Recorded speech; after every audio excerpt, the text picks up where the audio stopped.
کہ پاکستان کو اسلام کا قلعہ کہنے والے کہ یہ اسلام کا قلعہ ہے، کہ فلسطین کے حوالے سے پاکستان کی جو پالیسی ہے وہ ان ریئلسٹک رہی ہے، ریٹوریکل رہی ہے، لفاظی پر مبنی رہی ہے، اور یہ بھی لفظی خدمت ہوگی، قرارداد آ گئی اور قرارداد میں ہم نے کنڈیم کیا۔ کیا عملی طور پر اگر ہم فلسطینیوں کے لیے ایک اکاؤنٹ تک نہیں کھول سکتے ہیں، اب یہاں ہم قرارداد تو پاس کر لیں گے، لکھ لیں گے کہ جی اس ایوان نے جو ہے اس پہ انتہائی افسوس کا اظہار کیا۔ ہمیں یہ بھی ادراک ہے نا، وہاں لوگ راتوں کو بھی نہیں سوتے ہیں کیونکہ بموں کی گنگرج ہیں، اسپتال ملیا میٹ ہیں، کالجز، درسگاہیں، وہ وہاں پہ ملبے کا یہ منظر پیش کر رہے ہیں۔ بحیثیت ایک ملک کے ہم کشمیر کو بھی بھولتے جا رہے ہیں۔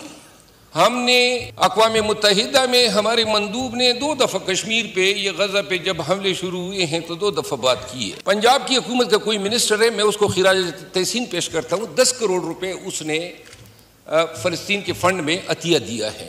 اس ایوان میں بھی بڑے ارب پتی اور کروڑ پتی بیٹھے ہوئے ہیں، مجھے پتہ نہیں ہے کسی نے کاک بھی دیا ہے کہ نہیں دیا ہے۔ آنے والا وقت جو ہے یہ تقاریروں کو یاد نہیں رکھے گا، ہمارے عملی اقدامات کو یاد رکھے گا۔ اس ایوان میں سنجیدگی کب آئے گی؟ اب فلسطین کا ایشو ہے، فلسطین کی ایشو پہ مولانا صاحب بھی نہیں ہے، یہاں جتنی پیپل پارٹی کے بلاول بھٹو زرداری صاحب بھی نہیں ہے، ہمارے بیرسٹر گور صاحب بھی نہیں ہے، اور نون کے بھی جو پارلیمانی لیڈر ہیں نہیں ہیں۔ بہرحال افسوس کا مقام ہے۔ فلسطین کے ایشو پہ میں 2 منٹ سے زیادہ لمبی بات نہیں کروں گا، لیکن اس سے پہلے میں ایک گزارش کرنا چاہتا ہوں تمام ممبران اسمبلی سے کہ جب سے یہ اس ہاؤس کی کارروائی 8 فروری کے الیکشن کے بعد شروع ہوئی ہے تو مجھے ایسے محسوس ہوتا ہے 2-3 وزراء ہیں جس میں یہ عطا تارڑ صاحب ہیں، منسٹر لا، اور خواجہ آصف صاحب،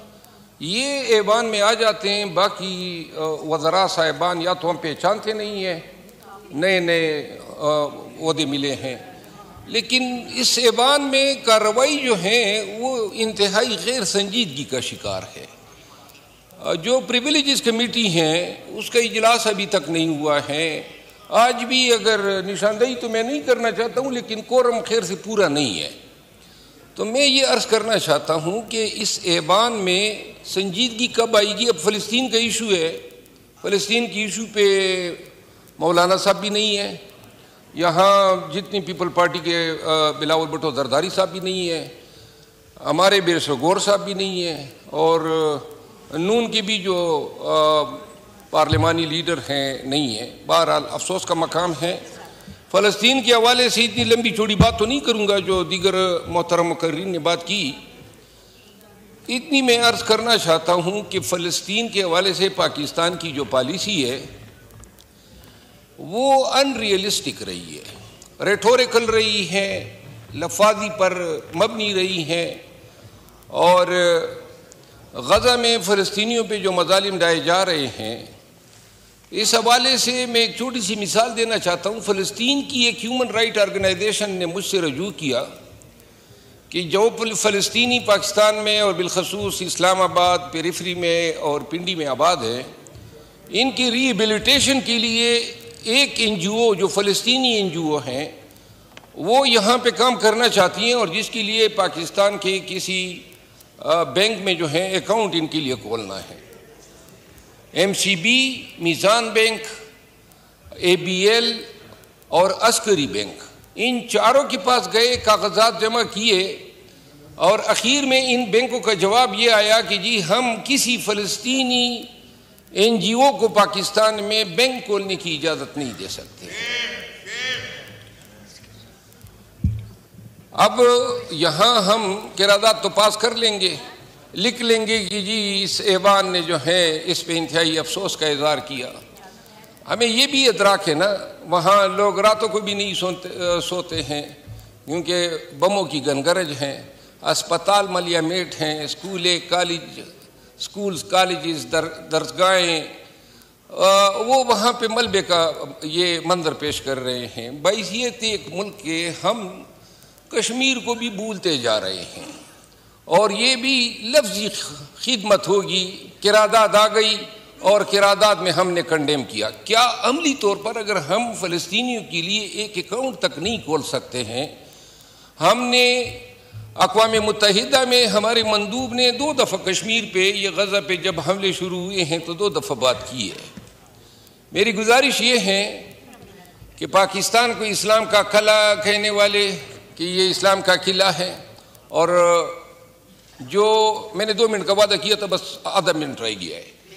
اس ہمارے لیے ضروری ہے کہ کبھی ہم انفراسٹرکچر میں یا ریہیبلیٹیشن میں جو ہے کوئی مدد فلسطینیوں کو کیوں نہیں دیتے ہیں. پنجاب کی حکومت کا کوئی منسٹر ہے، میں اس کو خراج تحسین پیش کرتا ہوں. 10 کروڑ روپے اس نے فلسطین کے فنڈ میں عطیہ دیا ہے. اس ایوان میں بھی بڑے ارب پتی اور کروڑ پتی بیٹھے ہوئے ہیں، مجھے پتہ نہیں ہے کسی نے کاک بھی دیا ہے کہ نہیں دیا ہے، لیکن میرا خیال ہے کہ کسی نے نہیں دیا، اور اگر دیا ہوتا تو علل اعلان کہہ چکا ہوتا. میری گزارش یہ ہے کہ تھوڑی سی ہم اس جہان میں تو جانا ہے، جانے سے پہلے اگر اپنے مسلمان بھائیوں کے ساتھ ان حالات میں بھی اگر ہم اخلاص نہ کر سکے، آنے والا وقت جو ہے یہ تقاریروں کو یاد نہیں رکھے گا، ہمارے عملی اقدامات کو یاد رکھے گا. میں جناب کا بہت مشکور ہوں. شکریہ. عثمان بدینی صاحب. شکریہ اسپیکر صاحب. اسپیکر صاحب، جو مظالم ہوئے ہیں اور جو ظلم ہوتا آ رہا ہے، آج غزہ کا، فلسطین کا بچہ نوجوان، بزرگ، سب کے سب اوپر اللہ کو یاد کر رہے ہیں، اور اس کے ساتھ ساتھ وہ یہ دیکھ رہے ہیں کہ لا الہ الا اللہ محمد رسول اللہ کہنے والے مسلمان کب ہماری مدد کو آئیں گے. دنیا بھر میں مسلمان حکمران ایسا لگتا ہے جیسے سو رہے ہیں. آج غزہ کا بچہ، آج فلسطین کا نوجوان آج وہ انتظار میں ہے کہ یا اللہ، جس مسلمان نے کلمہ پڑھا تھا اس مسلمان کے سینے میں اتنی طاقت دے اور اسے وہ ایمان بھی دے کہ وہ آ کے عملی طور پہ ہماری مدد کر سکے.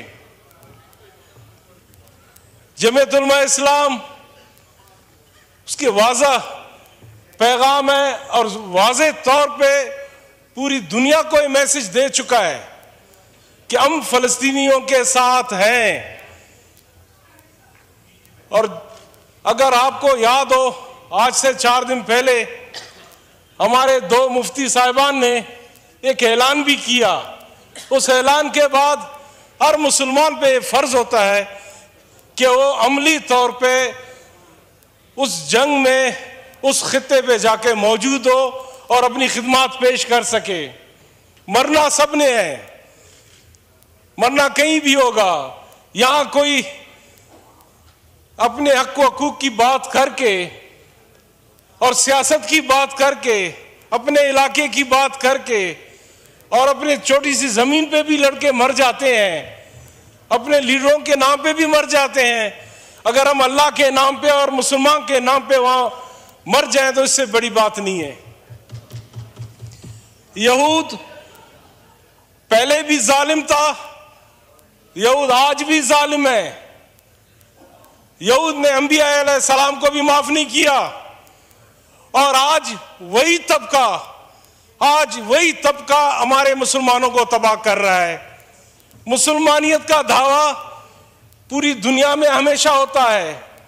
یہاں لوگ رمضان کو یاد کرتے ہیں، یہاں روز شب رات کو یاد کرتے ہیں، یہاں لوگ جنت کو یاد کرتے ہیں، لیکن آج عملی طور پہ جہاں جانا ہے وہاں جا نہیں رہے ہیں. جو سفری پابندیاں پاکستان میں ہیں، خدا را پاکستان کے ہر شخص کو، پاکستان میں اہل ایمان والے لوگ ہیں، پاکستان کا ہر بچہ ایمان والا ہے، پاکستان کا ہر نوجوان ایمان والا ہے، پاکستان کا ہر مسلمان ہے ایمان والا ہے. اگر پاکستان کے مسلمان کو سفری پابندیاں ختم ہوتی ہے، باخدا پاکستان کا ہر بچہ وہاں موجود ہوگا.